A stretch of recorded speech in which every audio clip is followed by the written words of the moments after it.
जाने कब से कर रहे हैं बागेश्वर धाम सरकार कथा। जाने उनके बचपन, शिक्षा, परिवार आदि के बारे में। एक नाम जो आज पूरे भारत में गूंज रहा है। मध्य प्रदेश के छतरपुर जिले में स्थित बागेश्वर धाम के पीठाधीश्वर पंडित धीरेन्द्र कृष्ण शास्त्री महज 27 साल की उम्र में करोड़ों लोगों के आस्था के केंद्र बन चुके हैं।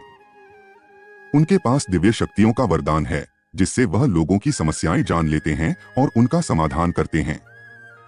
लोग उनके दर्शन और आशीर्वाद पाने के लिए देश विदेश से बागेश्वर धाम पहुंचते हैं। आज वह लाखों करोड़ों लोगों के लिए एक प्रेरणा स्रोत बन चुके हैं। उनके प्रवचनों और उपदेशों से लोग अपने जीवन में सकारात्मक बदलाव ला रहे हैं। वह सनातन धर्म और हिंदू संस्कृति के उत्थान के लिए निरंतर प्रयासरत हैं।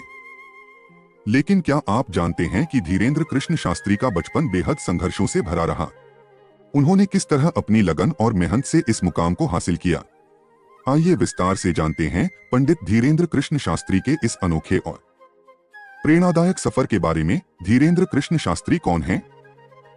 धीरेन्द्र कृष्ण शास्त्री या बागेश्वर महाराज भारत के उत्तराखंड राज्य के बागेश्वर धाम के प्रसिद्ध आध्यात्मिक नेता हैं। 1996 में गढ़ा गांव में जन्मे शास्त्री ने अपने पिता, एक पुजारी, के मार्गदर्शन में रामायण और भगवद गीता जैसे धार्मिक ग्रंथों की शिक्षा प्राप्त की। उन्हें अपने दिव्य उपदेश और चमत्कारिक चिकित्सा शक्तियों के लिए प्रसिद्धि मिली है, जिन्हें उनके गुरु, उनके स्वर्गीय पिता, ने उन्हें दी है। उनके अनुयायी उन्हें हनुमान जी का अवतार मानते हैं और अपनी समस्याओं के समाधान के लिए बागेश्वर धाम जाकर उनका आशीर्वाद और मार्गदर्शन लेते हैं। धीरेन्द्र कृष्ण शास्त्री की जीवनी। धीरेन्द्र कृष्ण शास्त्री एक प्रसिद्ध भारतीय पंडित और मध्य प्रदेश के छतरपुर जिले में स्थित प्रसिद्ध धार्मिक स्थल बागेश्वर धाम के प्रमुख हैं। शास्त्री का जन्म 4 जुलाई 1996 को मध्य प्रदेश के गढ़ा गांव में हुआ था। वह एक सरल ब्राह्मण परिवार से हैं, जहां उनके पिता रामकृपाल शास्त्री एक प्रसिद्ध कथावाचक हैं और उनकी माता एक गृहिणी हैं। शास्त्री का प्रारंभिक जीवन गरीबी और कठिनाइयों से भरा था। वह अपने परिवार के साथ एक छोटे से कच्चे मकान में पले बढ़े और उनके पिता की आय उनका भरण पोषण करने के लिए पर्याप्त नहीं थी। बचपन में शास्त्री को जीवित रहने के लिए भोजन के लिए भीख मांगनी पड़ती थी। इन चुनौतियों के बावजूद उन्होंने अपने पिता से पारंपरिक हिंदू शिक्षा प्राप्त की और संस्कृत और हिंदू शास्त्रों में निपुण हो गए।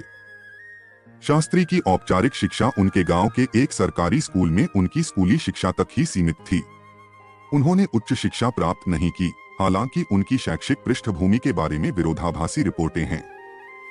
कुछ स्रोतों का दावा है कि उन्होंने केवल 8वीं कक्षा पूरी की है, जबकि अन्य का कहना है कि उनके पास बैचलर ऑफ आर्ट्स BA की डिग्री है।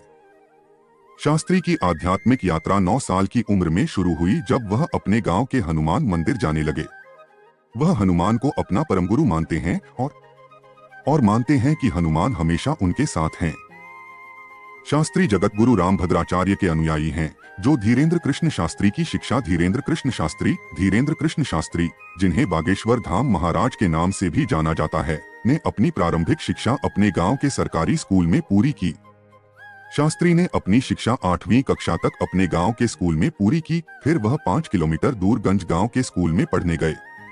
इसी दौरान उन्होंने भगवान हनुमान की उपासना शुरू की, जिससे उन्हें असाधारण शक्तियां प्राप्त हुई। 12वीं कक्षा के बाद शास्त्री ने स्नातक कार्यक्रम में प्रवेश लिया, लेकिन उन्हें अध्ययन जारी रखने में कठिनाई हुई, इसलिए उन्होंने पढ़ाई छोड़ दी। इसके बाद उन्होंने सामाजिक सेवा में काम करना शुरू कर दिया। धीरेन्द्र कृष्ण शास्त्री का परिवार। धीरेन्द्र कृष्ण शास्त्री के परिवार के सदस्यों के नाम कुछ इस प्रकार है: पिता राम कृपाल गर्ग, माता सरोज गर्ग, दादा भगवान दास गर्ग, भाई शालिग्राम गर्ग, बहन रीता गर्ग। क्या धीरेन्द्र कृष्ण शास्त्री और जया किशोरी की शादी की खबरें सच्ची हैं? धीरेन्द्र कृष्ण शास्त्री और जया किशोरी दोनों ही भारतीय धार्मिक क्षेत्र के प्रमुख चेहरे हैं। धीरेन्द्र शास्त्री को उनकी व्याख्यान कला के लिए जाना जाता है, जबकि जया किशोरी को उनकी भजन गाने की क्षमता के लिए पहचाना जाता है। दोनों के कार्यक्रमों में हजारों की संख्या में लोग शामिल होते हैं। हाल की खबरों में इन दोनों के बीच शादी की अफवाहें सोशल मीडिया पर वायरल हुई। हालांकि दोनों ने इन अफवाहों को खारिज कर दिया है। जया किशोरी ने कहा कि वह अभी शादी नहीं करने जा रही हैं, लेकिन उन्होंने यह साफ कर दिया है कि वे शादी करेंगी, लेकिन किससे करेंगी यह नहीं बताया है। वहीं धीरेन्द्र शास्त्री ने भी इन अफवाहों को खारिज कर दिया है। जया किशोरी ने बताया कि उन्होंने धीरेन्द्र शास्त्री के बारे में टीवी पर ही सुना है और उनकी कभी मुलाकात नहीं हुई है। वहीं दूसरी ओर धीरेन्द्र कृष्ण शास्त्री ने कहा है कि वह जया किशोरी को छोटी बहन की तरह मानते हैं। इस प्रकार इनके बीच कोई व्यक्तिगत संबंध नहीं है, बल्कि यह सिर्फ एक सामान्य मिथक है जिसे सोशल मीडिया पर फैलाया गया है। धीरेन्द्र कृष्ण शास्त्री विवाद। धीरेन्द्र कृष्ण शास्त्री जी विवादों के घेरे में तब आए जब उन्होंने उदयपुर, राजस्थान में एक धार्मिक सभा में कुंभलगढ़ किले को भगवा रंग में रंगने की अपील की। शास्त्री के इस विवादास्पद बयान के बाद उन पर भारतीय दंड संहिता की धारा 153 के तहत मुकदमा दर्ज हुआ। उनके बयान के बाद एक समूह ने कुंभलगढ़ किले पर भगवा ध्वज फहराने की कोशिश की, लेकिन पुलिस ने उन्हें रोक दिया और 5 लोगों को गिरफ्तार कर लिया। इस घटना के संबंध में जांच शुरू की गई है और जांच की आगे की प्रक्रिया निर्धारित करेगी। इसके अलावा धार्मिक सभा में शास्त्री ने हिंदू राष्ट्र की स्थापना की शपथ ली और कहा कि वे तब तक नहीं ठहरेंगे जब तक देश को हिंदू राष्ट्र घोषित नहीं किया जाता। धीरेन्द्र कृष्ण शास्त्री की सालाना आय। अगर धीरेन्द्र कृष्ण शास्त्री के आय के स्रोत की बात करें तो धीरेन्द्र कृष्ण शास्त्री करोड़ों में खेलते हैं। आपको बता दें कि अपनी कथाओं के लिए दुनिया भर में मशहूर धीरेन्द्र कृष्ण शास्त्री जहां भी कथा करने के लिए जाते हैं, वहां लगातार 15 दिन तक कथाएं करते हैं और इसके लिए शास्त्री जी 1 से 1.5 लाख रुपए तक चार्ज करते हैं। मीडिया रिपोर्ट्स की माने तो धीरेन्द्र कृष्ण शास्त्री की सालाना आय 19 करोड़ रुपए है।